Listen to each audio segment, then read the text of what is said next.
ఉన్న బంగారాన్ని విడిపించి ఆ రోజు ఆన్లైన్ రేటుకే మేము కొంటాం. Sharma gold company. నమస్కారం, welcome to temple tour with Gitanjali.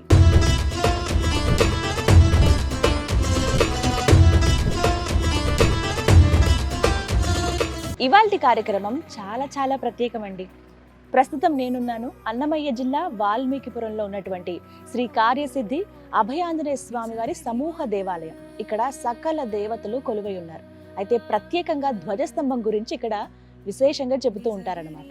ఇంతకీ ఏమిటా ధ్వజస్తంభం అంటే ప్రణవ ధ్వజస్తంభం అంటూ ఉన్నారు. ప్రపంచంలో మనం ఎక్కడా చూడనటువంటి ప్రణవ ధ్వజస్తంభాన్ని ఈ ఊర్లో మనం చూస్తాం, ప్రత్యేకించి హనుమాన్ దేవాలయంలో. అసలు ఆ ధ్వజస్తంభం విశేషం ఏంటి తెలుసుకుందామా? పదండి వెళ్దాం.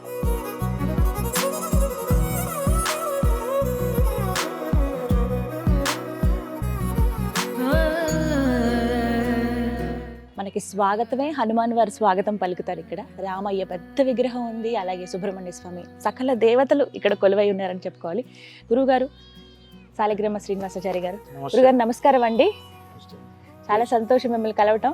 నేను వాల్మీకిపురం రాగానే చాలా ప్రత్యేకతలు ఉన్నాయి, ప్రధానంగా ఆలయాలకి చాలా స్పెషల్ అని చెప్పారు నాకు. ఇందులో భాగంగా ఇక్కడ కార్యసిద్ధి హనుమాన్ వారి ఆలయం ఏదైతే ఉందో ఇక్కడ ప్రణవ ధ్వజస్తంభం అని విన్నాను. మరి ఆ ధ్వజస్తంభం విశేషాలు చెప్తారా అండి? ఏంటి అసలు, ఎందుకు ఈ నెలకొల్పారు? నిత్యాన్నదాన్న నిరతాకిల రోగహారిన్ తస్మాత్ ప్రధాన పరిపూరిత భక్తకామ శృత్యాగమ ప్రణవవాచ్య నిజస్వరూప వళ్ళీశనాథ మమదేహి కరావలంబం. శ్రీ కార్యసిద్ధి అభయాంజనేయ స్వామి ఈ దేవాలయంలో విశేషముగా ఈ ప్రణవధ్వజస్తంభాన్ని ప్రతిష్ఠించడం జరిగింది. ఈ ప్రణవధ్వజస్తంభానికి మనకు బ్రహ్మాండ పురాణంలో ఒక ఆధార వాక్యం మనకు కనిపిస్తుంది. కరాంగుళి నకోత్పన్న నారాయణ దశాకృతి అంటే శ్రీమన్నారాయణుడు 10 అవతారములు ధరించుటకు కావలసినటువంటి శక్తినే మహాకాళి, మహాసరస్వతి, మహాగౌరి స్వరూప మహాదేవి శ్రీదేవి అమ్మవారు అనుగ్రహించారు అని మనకు బ్రహ్మాండ పురాణ వాక్యం. అంటే ఆమె కరం అంటే చెయ్యి, అంగుళీయకం అంటే ఉంగరం పెట్టుకునేటువంటి వేలు, ఆ ఉంగరం పెట్టుకునేటువంటి వేలు యొక్క గోర్ల రాపిడి కర అంగుళి నకోత్పన్న, నకం అంటే గోరు, ఆ గోరును అట్లా రాచిందంటే కరాంగుళి నకోత్పన్న నారాయణ దశాకృతి. శ్రీమన్నారాయణుడు 10 అవతారాలు ధరించడానికి కావలసినటువంటి అనంతమైన శక్తి సామర్థ్యాలను అమ్మవారు ప్రసాదించింది అని మనకు బ్రహ్మాండ పురాణ వాక్యం. ఏతద్ ధర్మాన్ని, ఏతద్ ఋషివాక్యాన్ని అనుసరించి అమ్మవారికి ప్రాధాన్యతనిస్తూ ఈ ప్రణవ ధ్వజస్తంభాన్ని శిల్పీకరించడం జరిగింది. ఇక్కడ ఆధారపీఠంగా శ్రీ కూర్మనారాయణ స్వామి వారు ఉన్నారు. మనకు దేవదానవులు ఇద్దరు కలిసి అమృత మథనం చేసినప్పుడు ఆ క్షీరసాగరాన్ని మదించేటప్పుడు మందరగిరి పర్వతాన్ని కవ్వంగా చేసుకుని చిలకడం, ఆదిశేషుణ్ణి త్రాడుగా చేసుకుని చిలికారు. అంతకంతకు ఆ మందరగిరి పర్వతం మునిగిపోతూ ఉంటే శ్రీమన్నారాయణుడు అందరినీ ప్రార్థిస్తే నారం అంటే జ్ఞానం, నారాయణుడు అంటే జ్ఞానస్వరూపుడు. అటువంటి నారాయణుడు కూర్మ రూపం ధరించి ఆ మందరగిరి పర్వతాన్ని ఆపి అలా అమృత మథనానికి ఆయన సహకరించారు. అంటే సకల దేవతల యొక్క స్వరూపానికి, వాళ్ళ యొక్క మనుగడకు ఆధారభూతుడైనటువంటి వాడు నారాయణుడు. అందువల్ల ఇక్కడ ఆధారపీఠంలో నారాయణుని ప్రతిష్ఠించడం జరిగింది. మొత్తం స్తంభం అంతా నిలబడడానికి ఇలా కింద ఆయన ఆధారంగా ఉన్నారు. ఒక 3 శతాబ్దాలు అట్లా వెనక్కి వెళ్ళామంటే ఇక్కడ దగ్గరలో తరిగొండ అనే దివ్యక్షేత్రం ఉంది. అక్కడ తరిగొండ వెంగమాంబ గారు శివకేశవ అభేద తత్వాన్ని నిరూపించేదానికి ఆమె ఎన్నో కష్టాలను ఎదుర్కొన్నారు.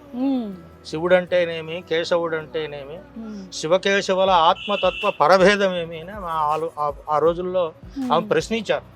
అట్లా ప్రశ్నించిన దానికి ఆమె ఎన్నో ఆ కాలంలో కష్టాలు కూడా పడ్డారు. అట్లా ఈ ప్రణవధ్వజానికి కూడా మనకు విష్ణు సహస్రనామం ఏం చెప్తుందంటే, అయ్యా శివుడు గాని కేశవుడు గాని వేరే కాదు, వాళ్ళిద్దరూ ఒకటే. శ్రీగర్భ పరమేశ్వర అంటుంది.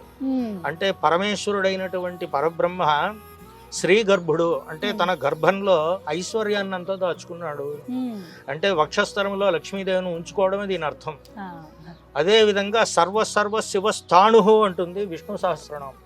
అంటే విష్ణువు స్థాణువు రూపంలో ఉంటాడు. స్థాణువు అంటే పెద్ద శివలింగం. ఇది ఒక విధంగా ఈ స్తూపాకారం అంతా శివలింగం లాగా మనం భావించాలి. వాస్తవానికి అది కూడా అదే.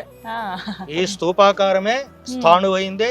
ఆ స్థాణువే శివలింగం యొక్క ఆకారానికి మూల స్వరూపమైంది. వీరభద్ర స్వామి ఉన్నారు పడమర వైపు. పడమర అంటే ఇది మృత్యుస్థానము అని. మృత్యుస్థానాన్ని ఆయన వీరభద్ర స్వామి అంటే దక్షయజ్ఞాన్ని ధ్వంసం చేసినటువంటి వాడు. సాక్షాత్తు పరమేశ్వరుడి యొక్క సతీదేవి దాక్షాయణి దేవి యొక్క దుఃఖాన్ని ఆయన పోగొట్టడానికే, దక్షయజ్ఞాన్ని ధ్వంసం చేయడానికి శివుడి యొక్క జటాజూటు నుంచి అవతరించినటువంటి మహాశక్తి స్వరూపుడు ఆయన వీరభద్రస్వామి. ఈ వీరభద్రస్వామి శిల కూడా నేపాల్లో గండకీ నదిలో ఉండే శాలిగ్రామ శిలలో నుంచి ఈ స్వామిని తయారు చేయించాం. చాలా విశేషము. ఈ స్వామికి అభిషేకం చేస్తే పైన పాలు పోస్తే కళ్ళతో నుంచి చూసినట్టుగా మనకు అనుభూతిని కలిగిస్తారు స్వామి. అలా ఉంటారు ఆయన వీరభద్ర స్వామి.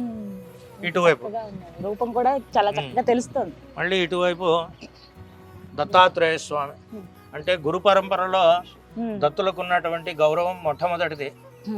అందువల్ల దత్తాత్రేయ స్వామిని గురువు ఆధారం లేకుండా తల్లి తండ్రి గురువు దైవం అన్నారు. కాబట్టి తల్లిదండ్రుల తర్వాత అంత ప్రాముఖ్యత ఉండేది గురుస్వరూపం కాబట్టి ఈయన ప్రతిష్ఠించాం.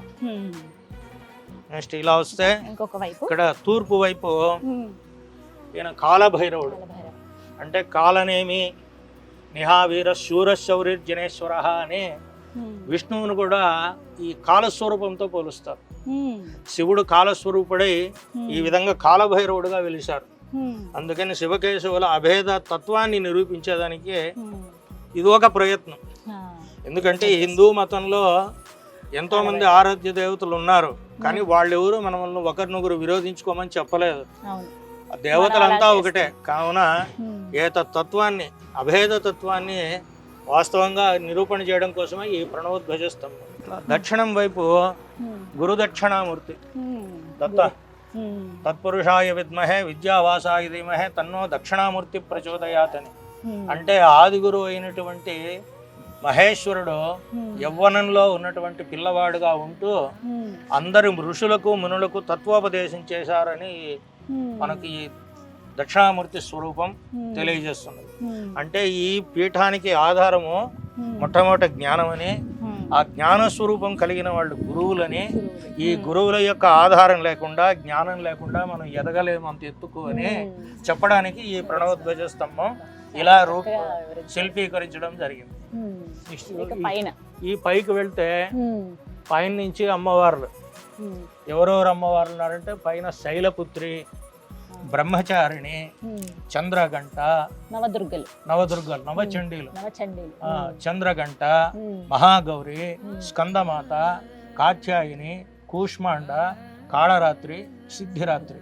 ఈ కాళరాత్రి గురించి మనకు శ్రీమద్ రామాయణంలో కూడా మండోదరి ఆమె నోటిగుండా చెప్పిన మాట. రావణాసురుడు సీతమ్మని తీసుకొచ్చిన వెంటనే నువ్వు సీతనుగా తెచ్చిండేది, కాళరాత్రిని తెచ్చినావు, లంక నాశనం అయిపోతుంది, అట్లా శక్తి స్వరూపం తీసుకొచ్చి నువ్వు ఇంట్లో కుంపట్లో పెట్టుకున్నావు అని ఆమె వారించారనమాట. అటువంటి స్వరూపం ఆమె కాళస్వరూపం. ఒకవైపుగా మనం ఒకవైపు అంతా కూడా మనం నవచండీలని అమ్మవార్లను చూస్తున్నాం. ఇంకొక వైపు ఇటువైపు ఈ భూమిని మోసే వాళ్ళు ముగ్గురు అంటారు. భూమాత ఒకరు, భూమాతకు ఆధారంగా ఉండేవాళ్ళు మహాశేషుడు, ఆదిశేషుడు. అందుకని ఆదిశేషుడిని ఆధారభూతంగా అక్కడ పైన నుండే ఆదిత్యాయ సోమాయ మంగళాయ బుధాయ చ గురు శుక్ర శనిభ్యశ్చ రాహవే కేతవే నమః అని అందరు నవగ్రహాలను పడమర వైపు అంటే మన యొక్క స్థితిగతులను మన జాతక రీత్యా మనకు జరిగేటువంటి గోచారాన్ని నియంత్రించే వాళ్ళు మన నవగ్రహాలు కాబట్టి వాళ్ళు మృత్యు స్వరూపమైనటువంటి పడమరను చూస్తూ మన కాలాన్ని జీవితాన్ని గణిస్తారు కాబట్టి అందుకోసం నవగ్రహాలను పడమర వైపు దృష్టి ఉండేట్టుగా పెట్టారు. ఒకవైపు అంతా నవగ్రహాలు. ఇప్పుడు ఇంకొక వైపు ఇంకా ఇటువైపు వస్తే ఉత్తరం వైపు, ఉత్తరం మోక్షం మార్గం. అంటే మోక్షాన్ని మనకు కావాలి అంటే శ్రీమన్నారాయణుని ఎన్ని విధాలుగా మనము ఎన్ని రూపాల్లో ధ్యానించాలి, సేవించాలంటే ఆయన ధరించిన అన్ని రూపాలు ముఖ్యమైనవే.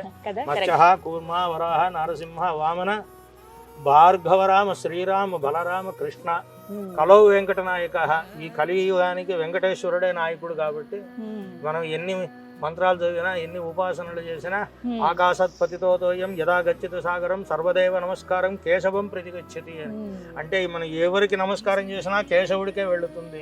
ఆ కేశవుడే శివస్వరూపుడు, విష్ణు స్వరూపుడు. శివకేశవ అభేద తత్వాన్ని నిరూపించడం కోసమే ఈ ప్రణవధ్వజాన్ని ఈ కాలానికి తగ్గట్టుగా అందరు దేవుళ్ళు ఇందులో ఉంటే సంతోషంగా దర్శనం చేసుకుంటారని ఇట్లా దీన్ని శిల్పీకరించాం.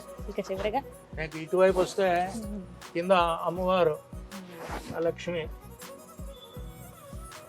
ఈ లక్ష్మీదేవి యొక్క ధనమూలం ఇదం జగత్ అంటారు కదా, అష్టలక్ష్మిలు ఉన్నారు.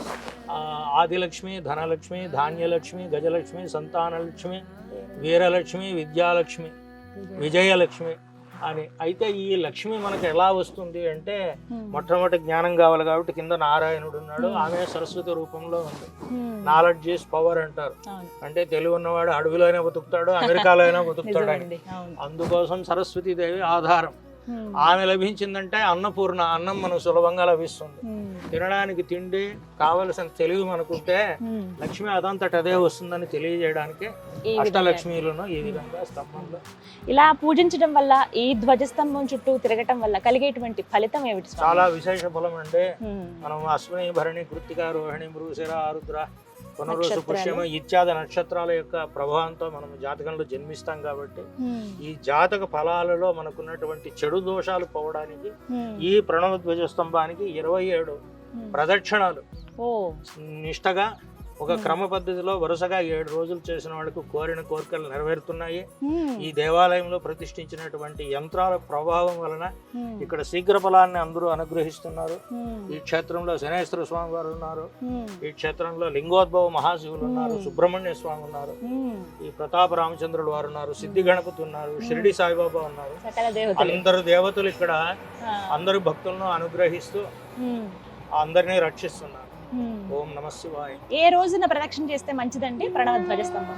అన్ని రోజులు మంచివే అండి. దేవదేవుని చింతించు దినం దినం. కాకపోతే మనం మొదలుపెట్టిన రోజు నుంచి 7 రోజులు పూర్తి కావాలంటే దానికి ఏమి మంగళవారం అని, బుధవారం అని, శనివారం అని ఏం లేదు. వారం రోజుల్లో ఏ వారం అన్నా ఎంచుకొని 7 రోజుల్లో దీక్షగా దీనికి ప్రదక్షిణాలు 27 చేసినటువంటి వాళ్ళకు కోరిన ఫలం ఖచ్చితంగా దొరుకుతుంది. విన్నారుగా, ఎన్నో పనులు మనకు అవ్వకుండా ఉంటాయి. అలాగే ఏదైనా ఒక స్పిరిచువాలిటీ మనం పెంపొందించుకోవాలి, అసలు జ్ఞానం ఏమిటి అనేది మనం తెలుసుకోవాలి అనుకున్నప్పుడు దేవాలయాలకు వెళుతూ ఉంటాం. మనకు ఒక ఆధ్యాత్మిక చింతన ఉండడం అనేది చాలా అవసరం. అందులో భాగంగా నేను వాల్మీకిపురం వచ్చినప్పుడు నాకు ప్రత్యేకంగా చెప్పారు, ఇక్కడ ప్రణవ ధ్వజస్తంభం అని ఏర్పాటు చేశారు, ప్రపంచంలో ఎక్కడ మనం ఇలాంటి ధ్వజస్తంభం చూడడం అని చెప్పి చూడాలనిపించింది. గురువుగారు ఎంత చక్కగా చెప్పారో, ఆయన చెప్పిందే మీకు పూర్తిగా అర్థమై ఉంటుంది. ఒకవేళ మీరు కనుక మదనపల్లి వస్తూ ఉంటే కనుక, లేకపోతే తిరుపతి కూడా వచ్చారనంటే అక్కడి నుంచి ఒక 80 కిలోమీటర్లు అండి, లేదు మదనపల్లి నుంచి అయితే ఒక 18 కిలోమీటర్లు ఉంటుందేమో, మహా అయితే 10-18 మధ్యలో వచ్చి చక్కగా ఇక్కడ మీరు కాస్త టైం స్పెండ్ చేసి ఇక్కడ ఉన్నటువంటి దేవాలయాలను చూడొచ్చు. అందులో భాగంగా కార్యసిద్ధి హనుమాన్ ఆంజనేయ స్వామి వారి దేవాలయం ఏదైతే ఉందో, ఇక్కడ సకల దేవతలు కొలువైన ప్రదేశం ఇది. ఇక్కడ మీరు చూసినటువంటి కార్యసిద్ధి హనుమాన్ దేవాలయంలో ప్రత్యేకంగా ప్రణవ ధ్వజస్తంభం ఉంది. ఇక్కడికి వచ్చి మీరు పూజలు చేయించుకోవచ్చు, ప్రత్యేకించి ప్రదక్షిణలు చేసుకుని వెళ్ళొచ్చు. ఖచ్చితంగా మీరు అనుకున్న పని సఫలం అవుతుందని గురువు గారు చెప్తున్నారు. చాలా చక్కగా వివరించారండి. నమస్కారం.